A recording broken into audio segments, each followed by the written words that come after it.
Welcome to the MS&Me Radio Network, a division of the Multiple Sclerosis Global Support Network. The following program broadcast is an original creation by the broadcast entity. Discussion within the following broadcast should be used for informational purposes only and is not a substitute for professional medical advice or consultation. Before considering application of any broadcast content in the following program, please consult your healthcare provider. If you feel you are having a medical emergency, please contact your local health services for immediate assistance. MS&Me Media and the Multiple Sclerosis Global Support Network do not guarantee or warrant the accuracy of information in the broadcast to follow. The Multiple Sclerosis Global Support Network provisions broadcast services to program hosts. Information discussed in the broadcast does not necessarily reflect the views, opinions, or goals of the network and are solely those of the show broadcast host. Should you wish to host a broadcast, please visit our website at msmemedia.com and submit a request to become a program host.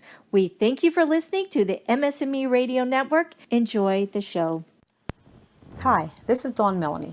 Thank you for joining me today for another episode of my series, Managing Self, where I have the opportunity to share with you, the listener, my personal experiences,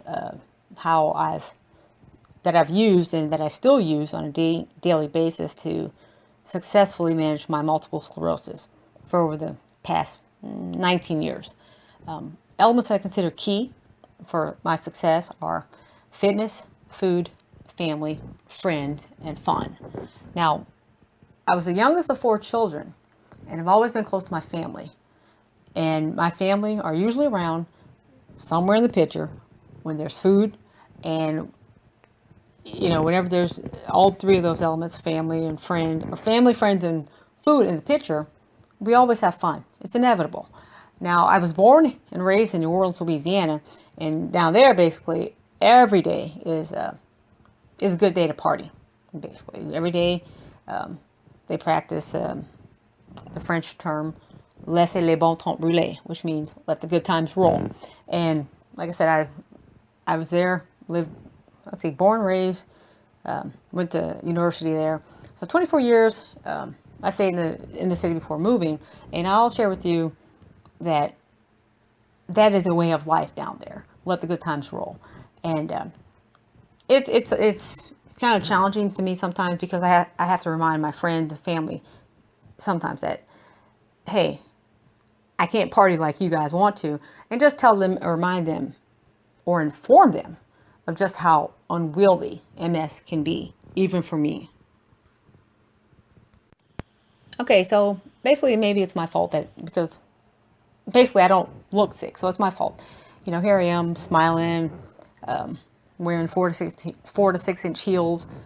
Even 10 years on stage, I was wearing heels and a bathing suit, and just smiling away. People say, "Well, you don't look sick." I say, "I know I don't look sick because I don't have to look like you want me to look or expect me to look. I'll look more like how I feel that I want to look. I want to look happy. I am happy, and I feel it." So my mom taught me, you can't please everyone. Just be yourself. And I would say that, Mama, I am myself.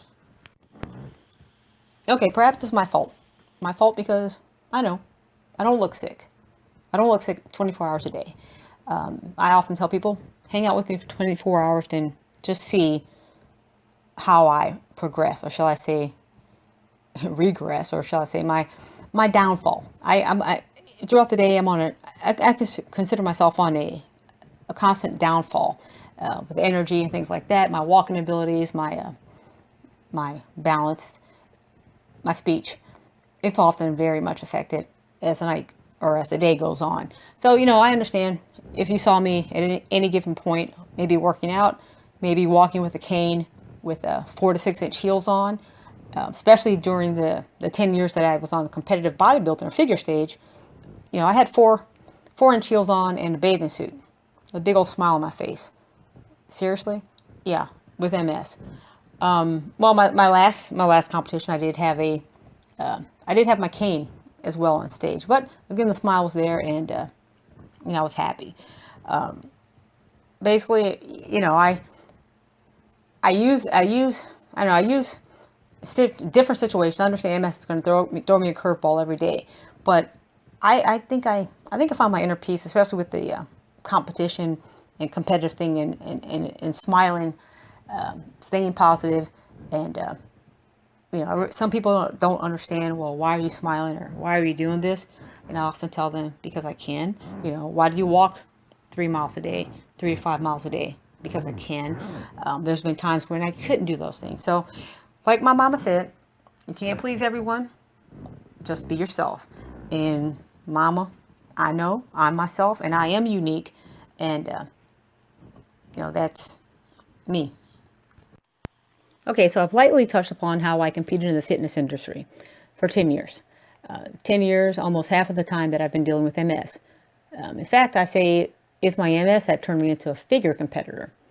Athletic feminine body who could wear heels and a sparkling bikini with a killer smile in front of hundreds of people. Okay. My hobby, I'd say, was unexpected by friends, family, coworkers, things like that. Especially my coworkers. I was in the, I'd say that was my corporate counterparts in the financial field, other CPAs and things like that. So this wasn't quite the, I'd say, norm. Anyway, this whole competition thing, it was kind of uncalculated for me too. I wasn't an athlete in school, not at all. Again, I still find this humorous. I mean, people's reaction when I tell them, I remember in 10th grade, I got all A's and a B in PE. And they say, but you look so fit. Kind of like they say with MS, but you look so good, or you look so fit. I said, well, again, I got a B in PE, and all the grades, with all those grades, I still remember that one B, that one little blip or bloop or whatever you call it, the outlier, pardon me. I did, of course, well, not of course, but I do remember getting a plethora of certificates of praise and recognition for academic excellence. National Merit Scholar, etc. Even a silly book, Who's Who Among American High School Students. And as an adult, when I started my professional career, I started to collect my much coveted professional certifications. The toughest one of these, or tough one of those rather, was the Certified Public Accountant License, CPA. I think probably one of my greatest accomplishments in life. Anyway, that was followed by a CIA license, Certified Internal Auditor. Then I got my MBA with a specialization in MIS, Management Information Systems. Yeah, I'm a type A personality, no doubt. I got all these certificates and things like that, high school awards, recognitions, professional certifications, but I never got my own trophy. Okay, so I've lightly touched upon how I competed in the fitness industry for 10 years. That's almost half of the time that I've been dealing with MS. In fact, I say that MS actually turned me into a figure competitor. Somebody who was, had a example of an athletic feminine body, who could wear heels, a sparkly bathing suit. Actually, I did back in the old days. We had 2 rounds where I had to wear 1-piece shiny bathing suit and a 2-piece bathing suit. So bathing suit, heels, sparkles, and a killer smile in front of hundreds of people. Pretty much just putting yourself out there for the judges to critique your body. My hobby was actually unexpected, especially my financial corporate counterparts, other CPAs like myself. Okay, unexpected by my coworkers, definitely uncalculated for me. Basically, this whole competition thing was, nothing I had planned growing up as a kid through my high school, undergrad, graduate school, and definitely my not during my professional career. I was never an athlete in school. People they don't really believe me when I tell them that I wasn't even an athlete in school. So I find it humorous. I still find it kind of funny that people react to me when I tell them that I was not an athlete in school. I remember getting all A's in the 10th grade, my sophomore year of high school, and I got a B. I got a B in PE of all the courses. I didn't get an A. They look at me and say, "But you look so fit." I was like, "Yeah, well, I mean, looks can be deceiving. As many of us know with MS, looks can be deceiving. Remember, you look so good or so fit." Anyway, I basically got good grades in high school, throughout college. But, I got good grades. I got a bunch of certificates of praise, recognition, things like that. And those were all for academic excellence. For instance, National Merit Scholar and stuff like that. But as an adult, when I started my professional career, I started to collect, the much coveted professional certifications. The toughest one being my CPA license, Certified Public Accountant. I followed that certification with the CIA license, which is a Certified Internal Auditor license. And then I went on and, I'm working, and I went ahead and got my MBA with a specialization in MIS, which is Management Information Systems.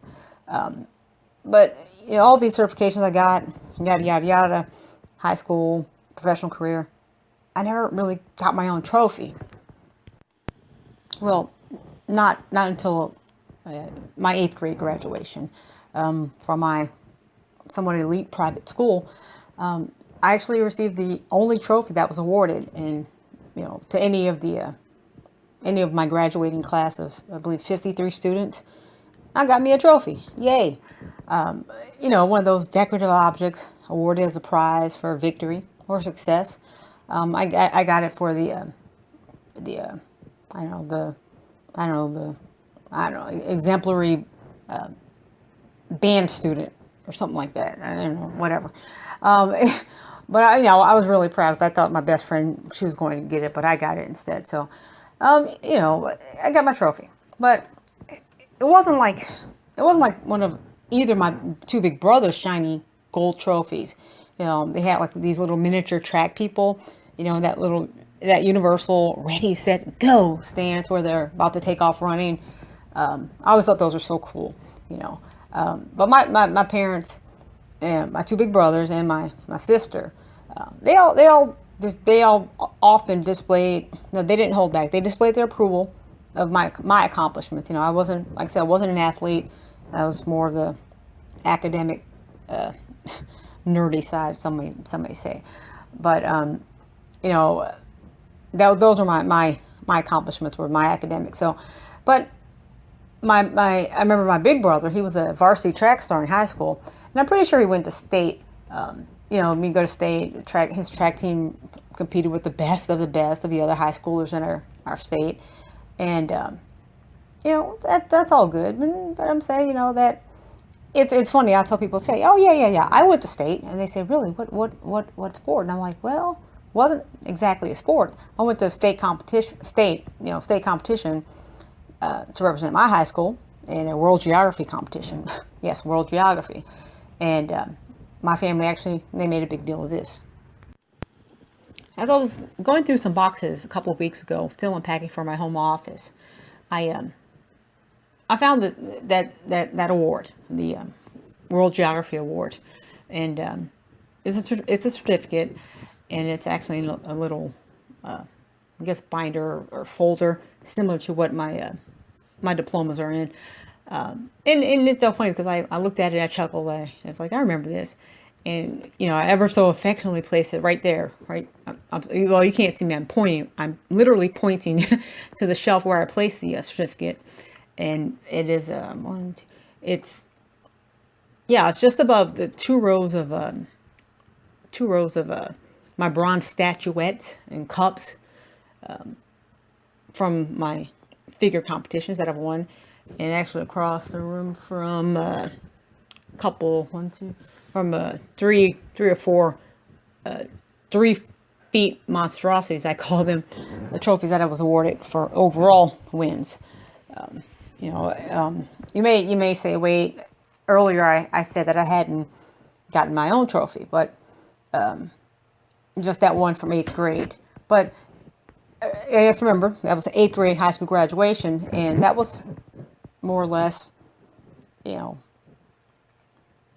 I guess, I don't know, actually academics, sportsmanship, what have you. But actually from beginning with my second figure competition, all the way through my last one, which was a span of 10 years, I've been awarded several trophies. And most of those were first place little statuettes, I call them. And like I said, a few overalls, probably 4. And, they're, like I said, some are 3 feet or even taller than 3 feet. But it's interesting because I'm looking at all the trophies there in the room. I think I got them all put up. But it's interesting looking at all these trophies for physical excellence.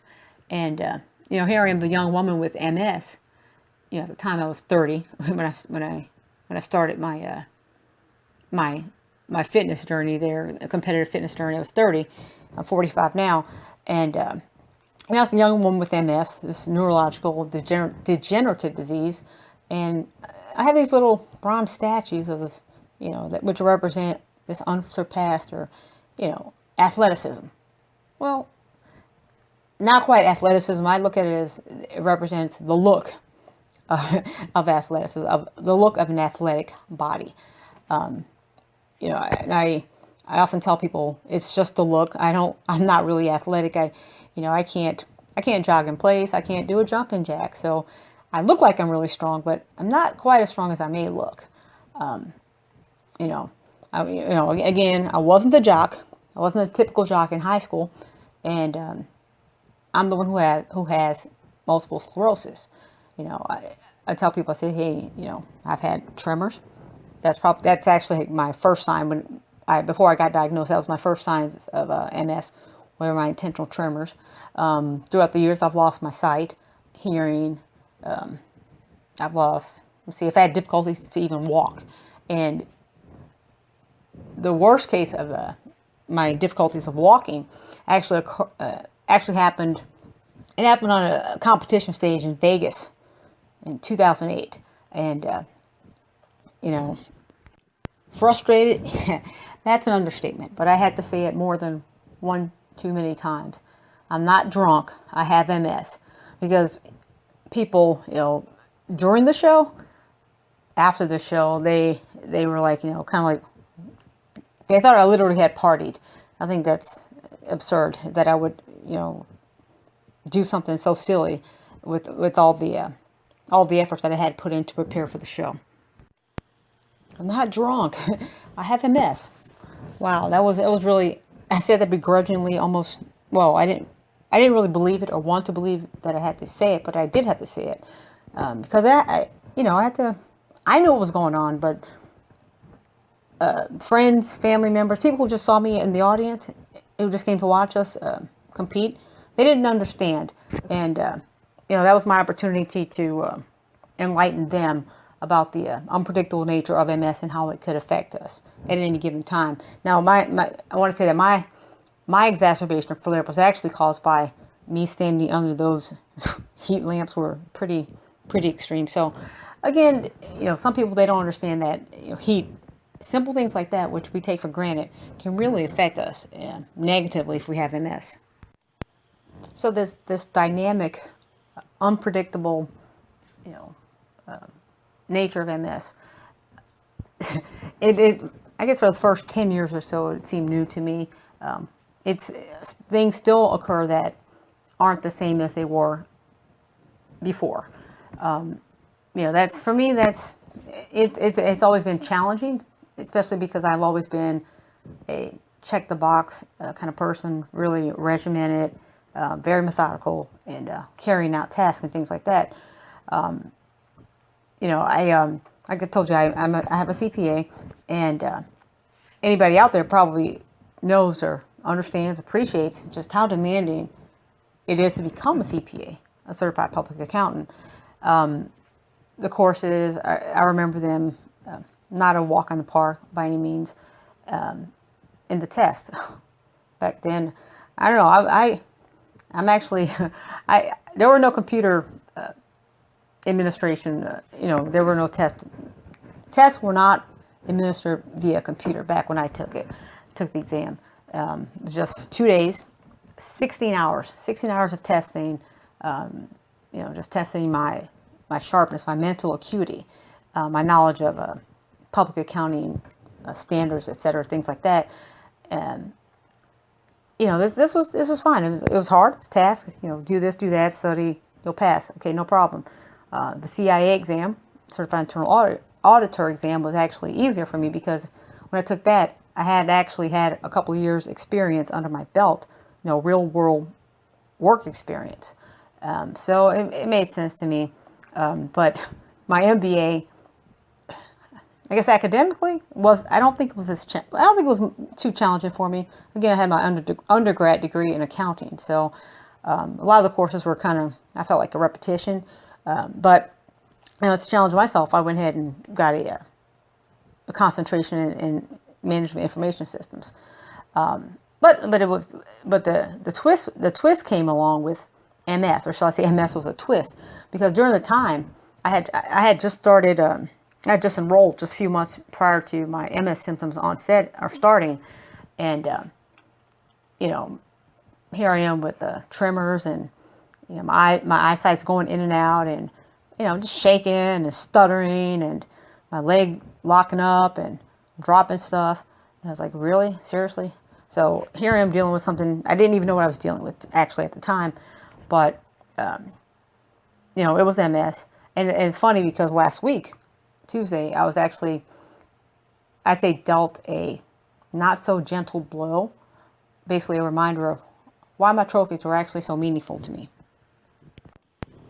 I was at my place of peace, my place of tranquility, the gym, and I fell.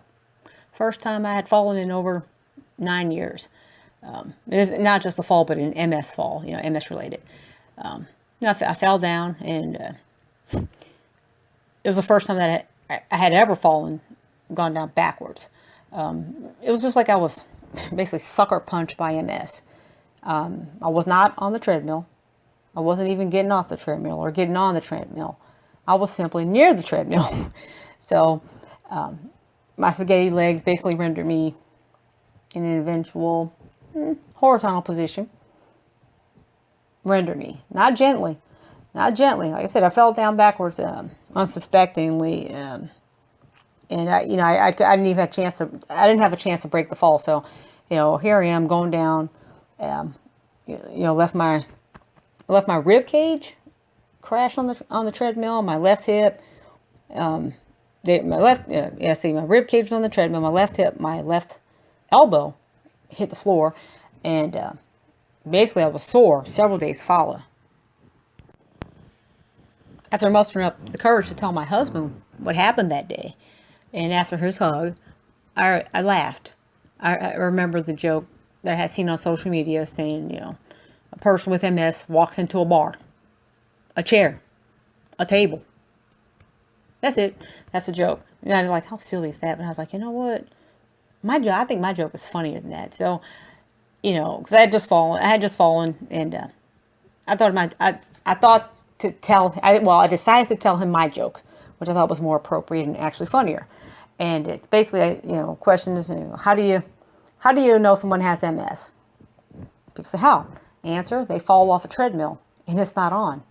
Well, see, I fell near the treadmill. It wasn't on.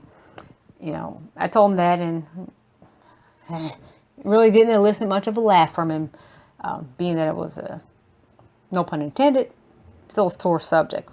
But I think he may have gotten a mild chuckle out of him.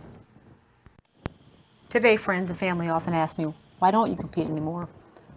Well, because I don't need a trophy. I don't need a trophy to validate my perseverance, my courage, my ability to go head to head with MS every day.